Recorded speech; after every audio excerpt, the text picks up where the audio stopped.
Selamat malam pendengar setia cerita Nusantara. Kembali lagi bersama saya Cynthia Lafaiza Sialoho di program Cerita Nusantara. Malam yang indah ini saya kembali dengan sebuah legenda dari Tapanuli, Sumatera Utara. Sebuah kisah tentang seorang pemuda bernama Simardan yang karena keserakahan dan pengkhianatan kepada ibunya akhirnya mendapatkan hukuman yang sangat tragis. Inilah dia, legenda Pulau Simardan.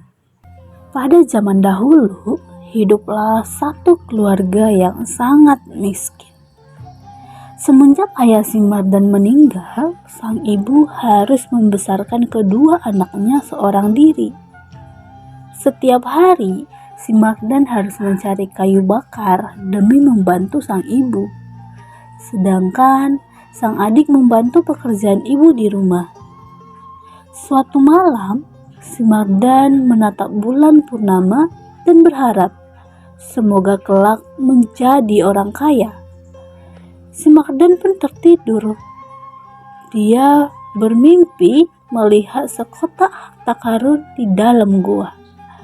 Simardan pun terbang.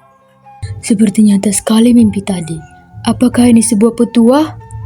Ya, aku yakin ini pasti sebuah petua dari Tuhan. Besok aku harus ke sana. Keesokan harinya, Simardan pun bersiap-siap menuju goa yang ia mimpikan. Mau kemana kamu, Nak? Ibu, aku mendapat petua, Bu. Aku akan membawakan banyak harta untuk keluarga kita, Bu. Apakah kamu sudah yakin, Nak? Tentu, Bu. Doakanlah aku, Bu. Ibu akan selalu mendoakan kamu, Nak. Setelah berpamitan dengan ibunya, Simardan pun pergi menuju goa tersebut. Setelah menempuh perjalanan yang sangat jauh, Simardan pun menemukan goa tersebut. Benar, itu gua yang aku mimpikan. Tak lama kemudian, Simardan memasuki goa dan menemukan harta karun. Hahaha, ini benar-benar emas. Aku kaya, aku kaya. Kemudian Simardan keluar dari goa tersebut dan pulang ke rumahnya. Namun di tengah perjalanan, Simardan berhenti sembari melihat kapal besar di pesisir pantai. Kalau aku pulang, harta ini akan habis begitu saja. Aku akan berusaha di sini dulu, kemudian pulang. Dan pun berlayar hingga ke negeri seberang. Sesampainya di sana, ia segera membeli pakaian yang sangat bagus dan membeli barang-barang dagangan untuk dijual kembali.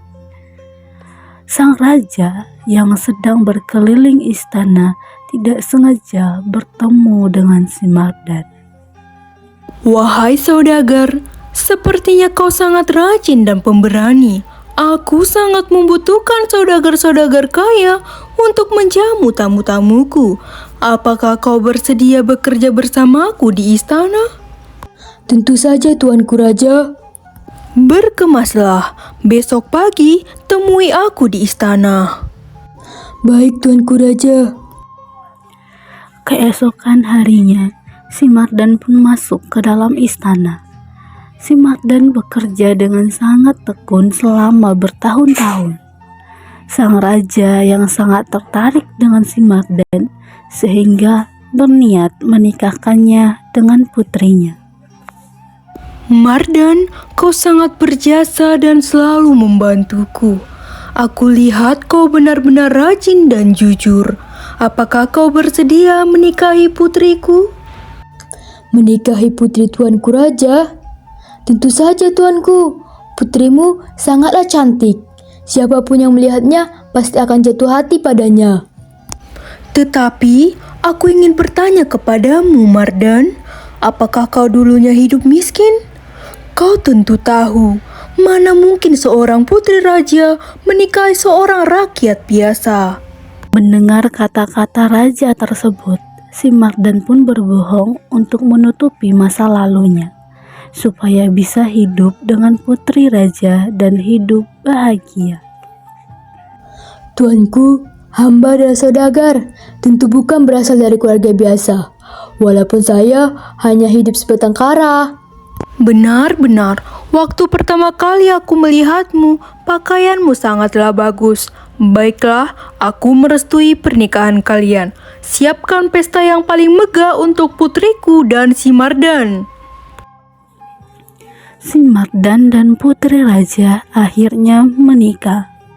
Kemudian setelah pernikahan mereka, terdengar kabar bahwa pantai di Tapanuli sangatlah indah, dan berita tersebut tersebar sampai kepada sang putri.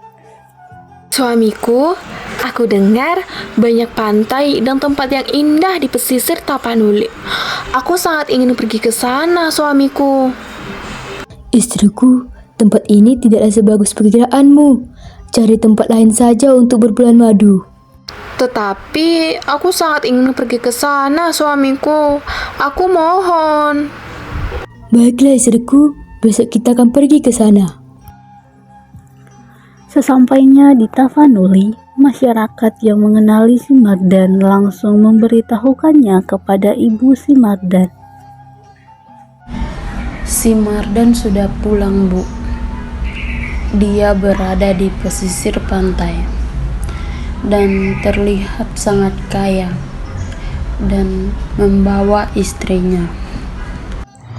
Benarkah? Terima kasih, Nak. Saya akan segera membahasnya. Ibu si Mardan pun bergegas menuju pesisir. Ia ditemani oleh banyak warga untuk menemui si Mardan. Mardan! Si Mardan! Anakku pulang! Kau sudah pulang, Nak? Si Mardan yang sudah bersumpah kepada sang raja, kemudian menolak panggilan ibunya dan berkata kejam padanya. Siapakah wanita tua? Aku tidak kenal denganmu. Nak, ini ibumu, Nak. Ibu yang sudah melahirkan dan membesarkanmu. Bohong, ibuku sudah lama mati. Sungguh kejam kamu, Mardan. Si Mardan pun mengajak istrinya untuk kembali ke kapal dan meninggalkan pesisir pantai. Ibu si Mardan yang sangat sakit hati kemudian menangis hingga terisak-isak, lalu memegang tangan dan berdoa. Sungguh, aku yang telah melahirkan dan membesarkannya.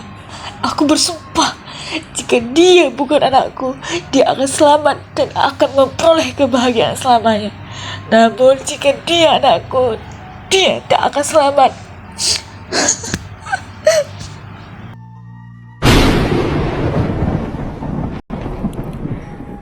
Petir mulai menyambar dan angin kencang datang dengan sangat deras dan menakutkan. Kemudian si Mardan yang berada di atas kapal tersambar petir hingga jatuh ke lautan. Si Mardan berubah menjadi sebuah pulau. Istri dan semua pengawalnya berubah menjadi kera putih. Dan kemudian pulau itu diberi nama Pulau Si Mardan. Demikianlah kisah si Mardan, seorang anak yang melupakan asal-usulnya dan durhaka kepada ibunya sendiri. Dari cerita ini kita belajar bahwa kekayaan dan kedudukan tidak ada artinya jika tidak disertai dengan rasa hormat dan bakti kepada orang tua. Hingga kini masyarakat di pesisir Tapanuli masih mengenal Pulau Si Mardan sebagai pengingat agar manusia tidak lupa diri. Terima kasih telah mendengarkan cerita legenda si Mardan bersama saya Cynthia Lavajasi. Halo, sampai jumpa di kisah berikutnya. Tetap di program Cerita Nusantara.